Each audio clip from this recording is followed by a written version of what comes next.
Good afternoon. How's your day been? You join us for Gooner Fanzine TV's first ever podcast, so thanks very much for joining with us. Let's crack on straight away. We're obviously talking about the 2-2 draw against Spurs and North London derby at the Emirates on Sunday. What was your thoughts to start with?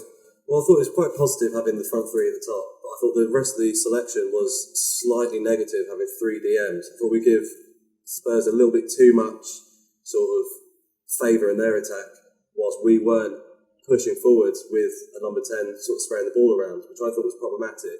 Yeah. But obviously, defensively, still we look frail. Yeah, it was the same old story, wasn't it, really? I mean, it was good going forward and dodgy at the back, really. But that's an interesting point in terms of three defensive midfielders. We didn't need it, did we, really? I mean, what was your thoughts on that? Well, I spoke to you briefly after the game yesterday, but we were sat in the pub beforehand, and I could have told you the team he was going to pick, because he still errs on the sort of side of caution. So we went for that, outstanding front three, and I just knew he was going to put Guendouzi, Xhaka and Torreira there. Yeah. Which, it seemed to sort of like, I don't know if he was trying to compensate, but it just seemed to upset the balance, because whilst we had this massive talent up front, there was no provider. Yeah. And I think as a consequence, Spurs sort of like latched onto that to start with, and started pulling Xhaka about, and Well, you mentioned Xhaka. We'll obviously get onto Xhaka. we'll get shortly. But your initial thoughts on the game? Yeah, I mean, the game overall, I think the result was fair with what happened during the game. But I mean, going into half time, I think we reacted well to the penalty, and being able to get that goal was crucial going into half time. So, on the balance of play, I guess a point was fair. Yeah. I mean, we talked to a lot of people yesterday. We talked to a lot of people on social media as well, and there was a bit of a split between, was it a good point or was it a bad result, really? But I think the 2-0 down, Arsenal were struggling, and to get that penalty, like you say, before half time really made a difference in terms of swaying the momentum. But what were your thoughts, Rosie? I thought when we went 2-0 down, I was kind of dreading it's going to be 3-0. Yeah. I was saying to my mates, I'm walking out if it's 3-0. We got that goal before half time, and I said to my sister, last year we went in half time 2-1, we came back 4-2, and I had a bit of hope, but I knew I didn't think we'd win the game from the start. We didn't have that creativity in midfield. It wasn't the best lineup, to be honest. Yeah. I've got to say to anyone watching and listening, Rosie's voice is slightly husky because she's screaming her head off at both Arsenal goals and a lot in between. So if she sounds a bit husky, she'll have more beer and hopefully sound a bit better. But I mean, as we said, was that a good result for Arsenal? Well, I think going into the international break, having a point, it kind of relieves us a bit, because obviously the loss against Liverpool, they were dominant and fantastic. You can't deny that at all. Champions League winners last year, so you can't really complain about the performance we put in. But getting 2-2 from 2-0 down shows we had the resolve. Previous years, we wouldn't have had the ability to come back from such a deficit. And also it showed us that Emery does have some tactical ability in terms of bringing players in to change the momentum in the game. Sort of towards the end of the game, bringing Ceballos in to try and sort of switch things up a bit was quite a nice thing to see, which is not what we've always had.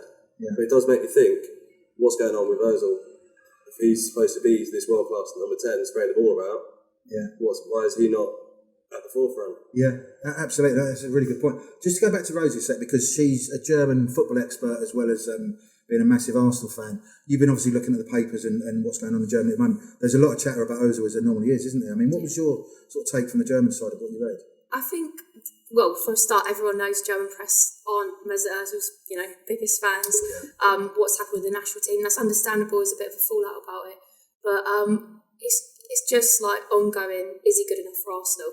And, when I first say that, you're thinking, well, of course he's good enough for Arsenal. He's played for Real Madrid, conquered Spain, he's really good in La Liga. But I don't think we've seen it yet in the Premier League. I mean, he almost got the assist record, but he didn't. Yeah. And it's like, you're coming so close to being this player that we've all expected you to be, and you've never pushed it over the line. It's not massive criticism, but after 6 years yesterday or today, I think he signed. Absolutely. It's not come yet. I haven't seen.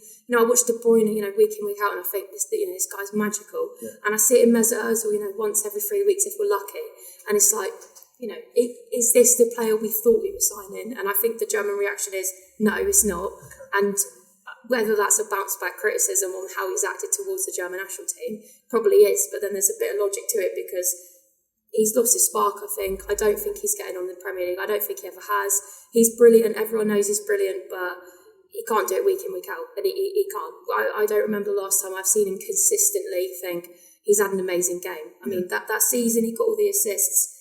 There were, we had Giroud. He was taking corners. He was banging headers in. That's an assist. Yeah. But it's not. It's not consistent brilliance. It's hit or miss, really, and it's not enough for the amount we pay him, basically. Yeah. And I think that's the general consensus in Germany as well. Okay, that's really interesting. Glenn? I'm a bit of an Ozil fan, I've got to say. I know the cab's split between him all the time. But I always made the argument that he's a brilliant talent, but he didn't quite have the players around him. Okay. Now I think we've made quite a lot of good additions to our squad, especially when we get Tierney back and Bellerin. I think with him sitting there in front of the likes of Guendouzi and Torreira feeding those front three, he's probably got the platform now to sort of provide that skillful outlet. Yeah. But I think we just got to accept he's not flavour of the month with Emery. Yeah. I mean, it's interesting saying about that. Where would you play him? But I mean, if Mkhitaryan can come on ahead of him, I don't know. Well, yeah. I mean, we'll get to that as well. But if you're talking in terms of purely in terms of formation, are you talking 4-2-3-1, and Ozil will be in the middle with that three? Yeah, attacking trident, as it were. Yeah. I mean, you don't necessarily have to play that front three all the time. I don't actually think you'll see that all the time. I think he's going to mix it up. Yeah, he's definitely sort of still slightly worried about this injury Lacazette's carrying. He signalled himself off yesterday. Yeah, I didn't realise that. I don't know. Sure everyone was going mad about him going off, but he actually prompted that himself. Yeah, exactly. But Europa League and stuff, I think you'll see that front three, they'll sort of be in and out the side. I think, I don't know. Yeah. I mean, from my sort of recollections of Ozil, having watched him week in, week out, like you guys as well, I remember the first season he came, we played Napoli in the Champions League, and he was superb. I mean, it was only a group stage game. After 1-2, it was an easy victory, but he was absolutely brilliant. That was about a couple of weeks after we signed him, and he was absolutely superb. And that was a level you thought you'd get with Ozil every week, and he's been nowhere near that. I think Leicester City last season at home, 3-1, was probably his best performance of the season. But as everyone says, it's not something he does consistently. I mean, I don't know what you think. I think he gets a bit of a harsh rep sometimes. Okay. Personally, I'm kind of with Glenn on that. I mean, with these sort of players, you kind of expect numbers from them, big stats and everything. But if this was 20 years ago, no one really cared about the stats, I don't think. Good point. Yeah. With you on it. Yeah, even if it was 20 years ago, I certainly did as well. So I think if he was a player in that generation, he'd be kind of mystified, like Bergkamp was. Yeah. I know some fans might get a bit annoyed with me saying that, but no, it's your opinion, and it's a decent one, to be fair. I mean, valid points. The kind of magic he is able to produce at points is something that we haven't seen much at the Emirates. I'd say probably Cesc Fabregas is the person who comes closest to that, or even surpasses that. So I think he does get a harsh rep from Arsenal fans and overall media at times. Okay. And he just needs to be given a bit more leeway in that kind of respect, I think. Yeah, I mean, it's interesting. I think he is a Marmite player where, if you go to the Arsenal fan base, half of them love him and half of them hate him. I even now I'm not sure. He is massively creative, and I love watching him when he's on form, but when he's not on form, you might as well play with 10 players. But, I mean, what's your take on that? Well, my issue is that $350 grand a week, he's a very big expense. I mean, we've got a lot of players that do a lot more on far, far less. Yeah. So with someone paying that much money, you'd expect them to perform more consistently, more frequently, and or take a slight more educated look. If you look at someone like Sanchez, wasn't doing it at United, they got rid of him finally because they couldn't afford the wage in the worst swap deal in the history of football, basically.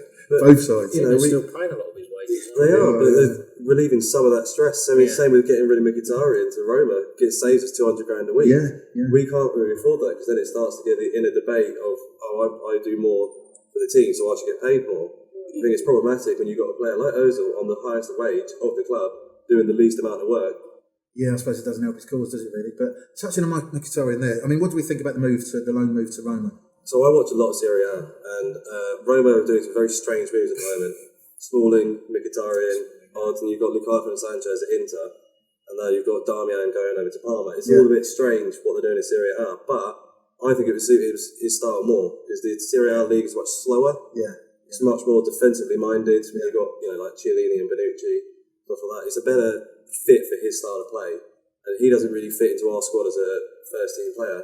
And like I said, it's on the money, £200 a week. We can't have him just sitting on the sidelines coming on. Yeah. So going to Roma, I think is a good deal. Yeah, absolutely. I'm a bit out of the loop. Are we paying any of his wages, or they're paying £200? We're paying £25 a week. Okay, well, a small loan surplus. Good old Ralston again, eh? With his he knows his stuff. He does, doesn't he? What do you think about Mkhitaryan and the move? I'm glad he's gone in a way. I mean, not in that. I respect him as a player. At Dortmund he was incredible, world class, without a doubt. But as you said, Sergio, I think going to Italy is going to help him. They play, through the channels. I don't think the Premier League suits him at all. Our fullbacks are far too good defensively for him to kind of dance around as he did in the Bundesliga. It doesn't suit him. He's not fast enough. He's not he's got skill. Just sat criticising an amazing football player. But no, he's an incredible football player. But he's not hostile. He's He's good enough, but he's not. Don't fit at all. I know what you're saying. Do you know? I've always felt with him that I've never sort of taken him seriously as an Arsenal player. It was like came along with the package. I agree with you. Foisted upon us, right? We're going to take Sanchez off you. You have him. Which I feel like we were seem to forced have had a lot of those like deals over the years we lied lately. But yeah. What do you think? I mean, I think it's the best thing that could happen this summer, because Arsenal fans were getting tired of him, I think.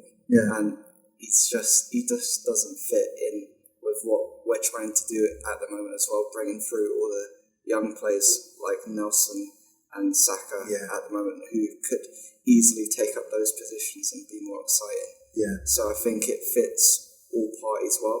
Yeah. And I mean, I guess we wish him luck at Roma, but we don't really need him right now. So yeah, absolutely. I mean, I completely agree with you on that. I can't remember who said it on Twitter today, but obviously Mkhitaryan's last performance for Arsenal, performance lightly, was yesterday. And that could have been in place of, I know it was only 20 minutes or whatever, but that could have been in place of Joe Willock. Joe Willock could have had extra time, but that was a really strange decision from memory, I thought. Yeah. And also, it's a bit name dropping here. I was on TalkSport last night, as you do. Yeah. I don't know who mentioned that. Yeah, no, not mentioned it at all, have I? And we were sort of talking about that. And one of the questions put to me was, why did Mkhitaryan come on instead of Ozil? And I was like, that's the question I was asking. Yeah, exactly. Yeah. I mean, is it Emery's natural caution that he would do something like that? I just can't fathom it at all. I mean, why wouldn't you play Ozil or brought Ozil on at that particular time? I think historically, in the sort of short tenure that he's been there, he always seemed to quite like Mkhitaryan in front of, sort of give more protection in front of our fullbacks. Okay. Was there any protection? Well, I don't know, but but that's the thinking. Yeah. He never saw that role with Ozil. Yeah. I think he just used to think he left our fullbacks wide open. So he always plunged on, like you say, on the side of caution. Yeah. So I thought he gave more protection, but I don't know. He just gives the ball away from me. He just seems to fluff his line all the time. Yeah. I'm not sorry to see him go. No, I mean that's a supplementary question. Is it really? Is his Arsenal career over? Yeah, he's not coming back. I think Roma are the kind of club that this still suits them very well. They'll fit him out this season, but he's more than likely going to stay there because it would make sense for them. Just seeing that fit so cheap. Yeah, absolutely, and we all think that as well, do we? Yeah, I mean, I don't even think he never looked settled or happy, really, did he? Yeah. I think he had a good start. I think. Yeah, and he was sort of Wenger put his arm around him, and that's just sort of like needs that. But for me. Yeah, he's more. I think he's more a Wenger player than a Emery player as well. Yeah.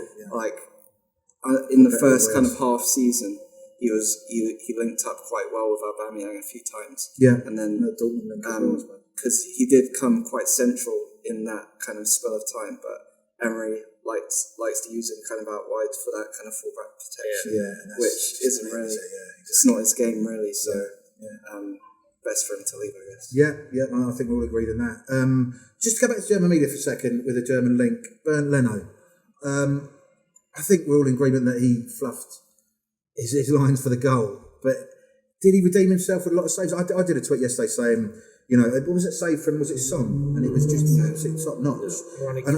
Yeah, absolutely. And I was saying basically, great save, slightly dry and as much as irreverence as I could muster when I was Arsenal 1-0 down. I was like, did that make up for him, fluffing his lines for the goal? And when in our player ratings, our Gooner Fanzine TV player ratings, I was quite scathing at that because I thought his error meant Arsenal didn't win the game, or was one of the reasons why they didn't. But at the same time, I don't know what you guys think. I mean, what's the view in Germany? Just go to the German view first. I mean, I followed Bayer Leverkusen quite closely, Yeah. like my favourite German club. And when we signed Leno, I thought, like, from a Bayer Leverkusen fan, really fan, I was like, oh, like, we've lost him. And then I was like, as an Arsenal fan, I was buzzing because he is a phenomenal talent. He is a great goalkeeper, and he's everything that we haven't had, say, since we lost Lehmann, I guess, really. Yeah. But he also has the ability to, fluff his lines. He's got this, a barrier around him almost. Oh, he's young, he'll get better. But he hasn't. I mean, it's not that he hasn't. He is an exceptional goalkeeper, but he's never going to be Germany's number one. Yeah. He's not. He hasn't got the balance. He's too. I think he gets excited sometimes. And yesterday's error was just an error, and it was a defensive error as well as got a goalkeeper mishap. But he's an exceptional goalkeeper. He's just not. He's not. Not that he's not ready. He's just very mistake prone, and I think everyone expects him to make mistakes, which is it's not ideal. I mean, what would you say is what he's lacking in terms of goalkeeping attributes? And is it concentration? Is it? I think with Bayer Leverkusen, he went to number one straight away because he was young, he's agile, he's ready to learn, he's a good goalkeeper. But when you have that responsibility as number one and you don't have the competition behind you, you don't necessarily push on. You remain at a level. And with Petr Cech as well, he knew he'd be number one. Petr Cech was lacking in his career. Martinez is a good goalkeeper, but whether he's going to actually push Leno on to be number one, I highly doubt it. As well, I think, I don't think Leno's exceptional. I don't doubt his talent at all, but I don't think he's going to kind of grow up in a sense of making these errors because he's never been pushed in his career to not be number one. It's a really interesting point. So you don't think he'll get to, say, to Stegen or... no, not at all. And I think in the German team he'll never be number one. I think Germany have got exceptional goalkeepers. I think Leno is a very, very good goalkeeper, but I don't think he'll ever be taken as serious as, say, Manuel Neuer or Ter Stegen or even, Trapp. I don't think he's at that level. Okay, that's interesting. What did you think of Leno's performance yesterday? I think overall everyone's going to focus on the mistake, but like Rosie said, it was a defensive mistake more as well as just a goalkeeping mistake. And I think even with that, he's an exceptional goalkeeper for us anyway. He makes really good point-blank saves almost every week. Even at, I think it was at Wembley last season. Yeah, that double save. The double save that kept us in the game. With every goalkeeper, you're going to get that. De Gea makes mistakes almost every week now. And obviously, that's kind of turning some United fans, but he's still a pretty good goalkeeper. Yeah, it does make bad goalkeepers. So exactly, and even Lehmann in his day was quite erratic in what he would do on the pitch. So it's just going to happen. We just got to accept that, I think. And I'm more than happy with him as our goalkeeper. Okay, and we just, like I say, put the mistakes and experience and move on, really. And did he not drop another one yesterday? I thought he spooned another one. Managed to clear away. that was in my mind. If that went in, it was like, not two in a game, please. What's your take on him, then? It's difficult to judge with goalies, because they're always under the magnifying glass. But he's okay. Are there that many great keepers out there? I mean, everyone seems so prone to mistakes. No coincidence the top two goalies are playing for the top two teams. They're few and far between, sort of like that watertight, distribution, shot stopping. And I don't know, I think the way sort of like teams play it out for the back a lot now tends to put a little bit more added pressure on them. And with the no rule as well. With the goalkeeper as well. It all looks a bit, for a lot of teams, it looks a bit sort of flappy. As the sort of full stop bearing down closer, Pac-Man or something. And I suppose you can't help playing in front of David Luiz at times, which we'll go to in a sec. But Leno, what was your take on it first? I like Leno. I think he's got a lot of good ability in him.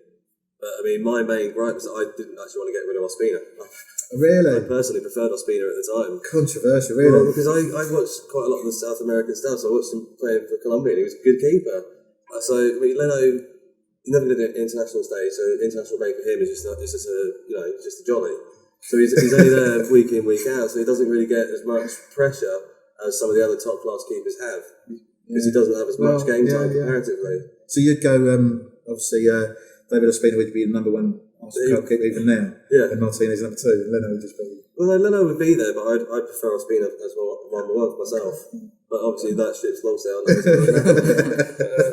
You look at Napoli, I mean, they're still playing good games. I mean, obviously they've got good opponents, but Ospina's still doing a bit of a shift. Yeah, well, I covered the game in Napoli last season and in the Europa League, and for the life of me, I can't remember the keeper who played in that game. He was brilliant. I thought he was really good. But Ospina was still getting games in Serie A, so he must be doing something decent. So, yeah, absolutely. Obviously, we're going to talk. We talked about defence. We're going to touch on Socrates and David Luiz. Thoughts on David Luiz from a long-term Arsenal fan? Former Chelsea player, David Luiz. I think you're going to see what we knew we were going to get. You're going to get moments of brilliance, a lot of good distribution with the long passes, but prone to errors, The classic Arsenal centre-half. Yeah, absolutely. That's the reason we signed him, surely. I mean, I know we're going to talk about the game more, but just yesterday, sort of like him sort of mistiming that. It was basically a punt downfield, their first goal. Yeah. And Socrates was out of position. Louis was out of position. Disheartening. Lino was out of position, sort of like lying poleaxed on the floor, sort of stretching. I thought he was quite slow in his reactions to sort of get the game, but maybe it was just a calamity of errors, really. Yeah. A calamity of errors, is that a phrase? But, a series series of errors. A couple of mistakes against Liverpool. I don't know. Maybe we're going to get Holding. Who would come in if Holding walked into that team? Who would go that's out? the thing. I mean, there's talk of a lot of players being linked with Arsenal. I've written about that a lot over the summer and prior to that. But in terms of concrete players, players actually coming in, who is that? Like you say, who would Arsenal get rid of? Would you have signed him in the first place, though? Yeah, because we needed someone. We just needed bodies in there, didn't we? Yeah. What's your take on that, Louise? I guess I'm for him in the back. What do you think his main strengths are? Obviously, we're talking technique. Being on the ball. Okay, which is what Emery wants, I suppose. And with him coming in, I thought we might play with a back three a lot more. Yeah. But so far we've stayed with four at the back, other than I think in the last 20 minutes against Burnley. Kind of shifted a little bit. I don't mind him. I don't mind him being one of our starting centre backs. I think he's got the ability to kind of propel us forward when maybe if it's one of those new goal kicks and it's taken short inside the box, he can just spray past. Yeah, and he's got the talent and technique to push on if he needs to. Straight across the 6 yard box. That as well. But I've got to say, I've just going back. I said to you earlier, I thought he marshalled Kane quite well yesterday. Yes. He was sort of, he'd had his arms around him, pushing him in, pulling all the tricks that Kane normally does, and Kane didn't like it. Yeah. So, on that level, I think, there's only, 3-4 games in? Yeah. So, give him time. Yeah. But, he could be good, could be a good asset. We certainly needed someone in there anyway. Yeah, and he's certainly a stopgap till the January transfer, or even next summer when Saliba comes in, hopefully. So, I mean, what's your take on David Luiz? I've always thought of him as a midfielder, and I don't know why. I think he's unbelievable on the ball. He's a great, set piece taker. He's agile. He's relatively quick, but I just think he's a terrible defender. I don't think he's good enough for Arsenal. Of course he is, because we haven't really got anything that is good enough for Arsenal. But for the time being, until Holding's back, I think he's straight back on the bench. I don't think he's got what it takes to. I think Socrates is a better defender, but I think David Luiz has got everything but the defensive mind that's needed to play centre back in Premier League. Yeah, fair comment. What do you reckon? Well, I think you've got a question purchasing him from a team that have a transfer ban. They can't bring anyone in to replace him. So if they're getting rid of him, is it really that surplus the requirements that they're like, no, you can have him, but you don't need to replace him. That for me is always questionable. Obviously, he's got the experience, he's got the ability on the ball, but we need defensive-minded players. We don't need another player that's really good attacking. Yeah. We need someone who can actually stay in defence and just stay there. Solid centre. Just stay in centre back. We don't want you in the 6 yard box. Stay there. Yeah, absolutely. I mean, you touched on it there. I've got to ask a question. Harry Kane. Give us your thoughts on Harry Kane to start with. Well, it's the first podcast. I won't swear. But, it's just you knew he was going to score that penalty. It's so annoying that he's such a good penalty taker. But he has to do it every single time he plays against us. But he's getting a bit of a rep, isn't he? But St. Harry, England's captain, he's not getting booked for diving. But, which moves on to the second question. What were your views on that particular coming together, as we say? Well, he's started to engineer this technique where he uses his upper body strip to get across the defender, doesn't he? He He did it against Newcastle last week? Yeah. I think that was a bit more 50-50, but you can see what he's doing. He comes across in front of a defender that's behind him. Like I read today, Socrates was already going mad when he was sort of like flying through the air. Yeah, he did look like it. His arms flapping about. But I thought he was pretty quiet yesterday. But he did whack that one against the post that silenced us for a couple of seconds. Yeah. But I thought he was marshalled quite well by Luis. Yeah, I think you're right. I think you did well. But what was your view?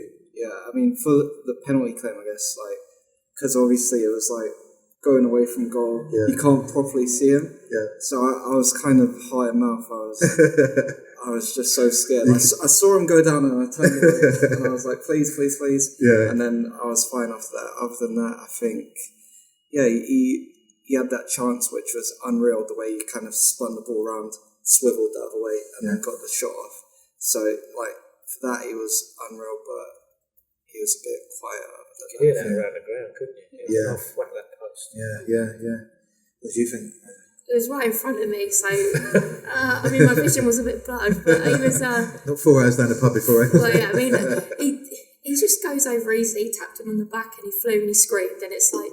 Could you actually hear him scream from where you were? You see his mouth. Yeah. It's just, he has built a reputation, but no one's acting on it. Yeah. The referee knew straight away he's dived. So that's a yellow card. Yeah. It's not. He's dived in the box. Yeah. If it's not a penalty, it's a yellow card. Yeah.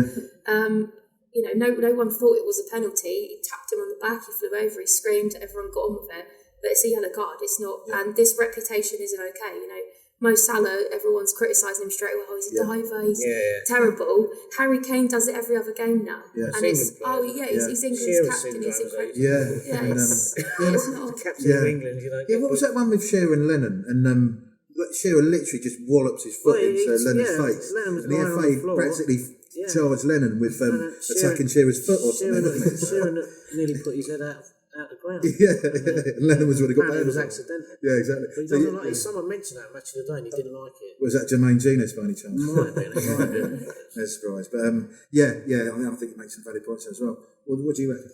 I think obviously he's a dangerous player, so you've got to keep an eye on him. I think we marshalled him well. I think he didn't have as much impetus on the game as he would have done in previous seasons and has done in previous seasons. Yeah. So I think it shows that we've worked him out finally. It only took us a few years and 10 goals, but we finally worked out how to try and marshal it. All we need to do is stop giving away silly errors. Yeah. Sort of Arsenal seasons, basically. Pepe and Ceballos. I don't know if I mentioned I was on TalkSport last night, and one of the questions was what I thought about Pepe. I mean, it's quite a left field question, considering all the other stuff that went on in North London Derby, and it got me thinking, really. What are your views on Pepe at the start? I think it's an interesting sort of dynamic young winger with a lot of pace. He brings something slightly different. Obviously, we were trying to go for Zaha, and we went for the French version instead. So I'm quite happy with him. He brings something different that we haven't had for a bit of time. So I think he's obviously a better Iwobi. So I think it was a good. See Iwobi's goal yesterday? Yeah. I was like, why did he do that for Arsenal? Well, there was a classic Everton long ball cross straight in header. Yeah, towering header, yeah. And obviously, Iwobi's first debut goal was a header as well. So he just seems to like it. But I think Pepe is a good signing for us. I think he's got a good intent. I think people are a bit too harsh on him too early on, saying he hasn't got the end product. But my God, the man is pushing that wing hard. He's making players work for their defence. So I don't think you can judge him quite yet, but I think he looks a very good prospect for the next season. Yeah, absolutely. I mean, what was your take on them? Yeah, the same really. I think you can't really criticise him. He's played 2 games. At Liverpool, he caused absolute havoc. Every time he got on the ball, you knew he was going to do something, and I don't think we've had that since Sanchez. Yeah. He's going to take time for him to properly integrate into the team. I think it'll take time for him to find his feet into the Premier League and learn how to actually score some goals. He missed that chance against Liverpool, but I can't criticise him yet. You've got to give him at least 5 games before you say, come on now, you've got to score. But no, he gives us everything we wanted him to give us and what we've been lacking, so I can't criticise him yet. Yeah, absolutely. And I think you're right. I mean, there's a bloke there, Dennis Bergkamp. I think he took 10 games to score for Arsenal. Yeah. And everyone outside Arsenal Football Club was saying, what a waste of money, who's this player, blah, blah, blah. And that's Southampton to 4-2 about September 95. He scored an absolute cracker. I'm sure we all remember. He just kicked off from that. Henry as well. Southampton took a while, didn't he? Yeah, absolutely. He was playing out wide. I remember on his debut at home, white boots on and stuff. Was it Leicester? Yeah, He was 99. looking all over Yeah, the place. yeah. So who we signed here? Yeah. I mean, that's pretty much. I think everyone would say that as well. We just need time, doesn't he? Really. So. Yeah, I mean, I think the main thing that excites everyone is unpredictability. Yeah. That's Okay. what Yeah. we were missing. Good point. Because with Sanchez, you didn't know what he was going to do. Yeah. Okay, near the end, that was kind of hit or miss, but so far, I think Pepe's been a fine signing, and I can't wait to see more after the international break. Yeah. Yeah. Fair point. I think we're all agreed on that as well. You, Glenn? Well, you know, just little things. You just know you've got a talent there. His little way he turns his player, and then he's away. Yeah. And you know, just know something's going to happen. I think in a few weeks' time, when he gets a bit more confident and more integrated into the side, as you said, he might start being a little bit more selfish. Because we had a similar situation against Burnley we got yesterday, when he was bursting through the middle, and he just seemed to sort of like hold back and try and find someone else. Yes. Hit a pass, you know, at that level. If you hit a pass slightly half a yard back, that's enough time for the defenders. And he looks worse as well, doesn't he? Yeah, so I think he's playing a little unselfishly, but he needs to sort of like polish up his finishing. I'd like to see him sort of start putting one or two in. Yeah, that's absolutely fair. But he's going to be good. Yeah. I think we'll agree on that. Well, Fair that's point. what you've got to consider. He's only had a few Yeah. weeks to play with the team. Exactly. He doesn't know what other players' abilities are, what they're like. He needs to sort of meld with the team more before you can see more from him. Absolutely, and get used to the manager and the club and the ethos and just the new country, I suppose, in terms of culture as well. Ceballos, what was your views on Ceballos? He came on and showed quick feet and had that cracking shot, didn't he? He did. I thought for a man who sort of like he's slowed up a little bit, hasn't he, Emery, with his changes? Before he was sort of like whacking 2 or 3 on half time. Yeah. I really thought half time we needed a change. We got that goal, and I thought that was time for him to go, right, okay, we've got the goal back, we're going to change it. And he didn't. I think I'd like to have seen Ceballos on second half. Straight off from the break, But, no, he's terrific. He's terrific. He just as soon as he came on, that front three was so much more involved. You know, and we stepped up that 10 yards. We were camped out in their half for most of that second half, weren't we? Yeah. The odd breakaway, and it got a bit ragged at the end. But no, he was great, just driving through. Loved him. Fair point. What was your take on it? Yeah, I mean, like Glenn, I was kind of surprised they didn't come on at half time because even in last year's North London derby, Emery brought on Lacazette and Ramsey at half time. Yes, yeah, and then Ramsey was basically man of the match. Yeah. So I think if there was a time to do it, that would have been the time. And I think I was also going back to the kind of starting 11. I was surprised neither him or Willock were involved because I think Willock had done nothing to be dropped. Yeah, absolutely. Especially the fact that he wasn't dropped at Liverpool. I kind of thought, okay, maybe he's proven himself to Emery, and now's his chance to kind of prove himself in the game that means most to him. Yeah. So I think that was kind of a surprise to me. But with Ceballos, I was happy when he came on, and he didn't really set a foot wrong. The only time he kind of did was he had like this little challenge with Dele Alli. Free kick. That was another one where I was like, I'm hoping Martin Atkinson didn't see that. Yeah, absolutely. And luckily he didn't. So. Yeah, thank God for that. I mean, it's always good to wind up Spurs, but like players and fans. But you were looking at the referee as well, weren't you? Yeah, good point. What do you reckon, Rosie? I agree, really. I don't know why he didn't start. He's got like the passion that you need in football. He's very, as we've heard, very strong-minded.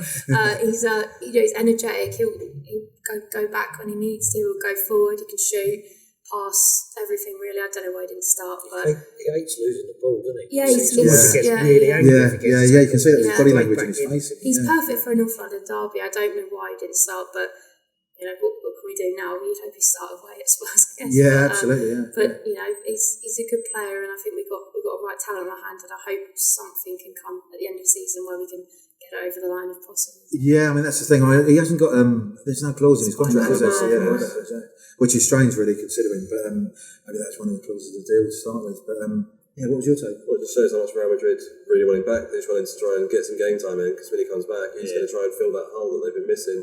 Probably since Ozil. Well, it goes back to that. I mean, he's obviously a talented player, knows his positioning well. When he came on, he just changed the dynamics of the game. He forced Spurs onto the back foot just by spraying the ball around a bit more, which, as we said earlier, playing 3 DMs rather than starting with him or Ozil makes such a big difference. So he's an undeniable talent, but looks like we've only going for one season. So yeah, absolutely. I mean, it's just sort of something there. It's quite interesting that everyone sort of said that he should have come on earlier at half time or whenever. Is that just a tactical thing by I was going to say Wenger, then by Emery, or is that a criticism of Emery? Would you say at the moment? In terms of being too cautious? I think the second half performance, particularly when he was on the pitch, showed that there was only really one team that grabbed that by the scruff of the neck. Yeah. I mean, I sit at that end towards that end, and it was constantly in that half. Yeah. And I was just really surprised he didn't come on earlier. I think we should have just really gone for it. Yeah. I don't know.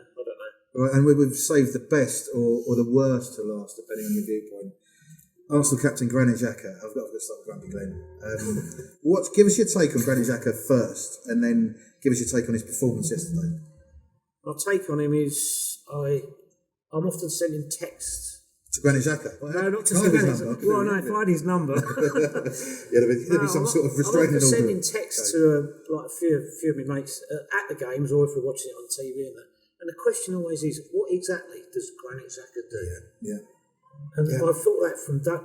I actually saw his debut. I think it was away at Forest in the League Cup. Yeah, I went to that game 4-0. And he looked fantastic. Yeah. We've got a real talent here. Yeah. But I'm afraid that he came along at the same time as Mustafi, and they've got to be the two worst, most expensive mistakes we've ever made. Mustafi, 35 million. I'm still shocked by that. And what was Xhaka? He was 20 odd million from Bristol. I think he was actually a bit more than that. Was it really? Yeah.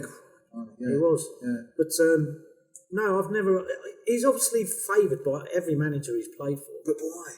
I don't know. Like I said to you yesterday, whether it's stats or whatever. I know apparently our win percentage is more when he's in the team as opposed to when he's out of the team. But how? I don't know, because he sort of already conspires to try and lose us every time he plays.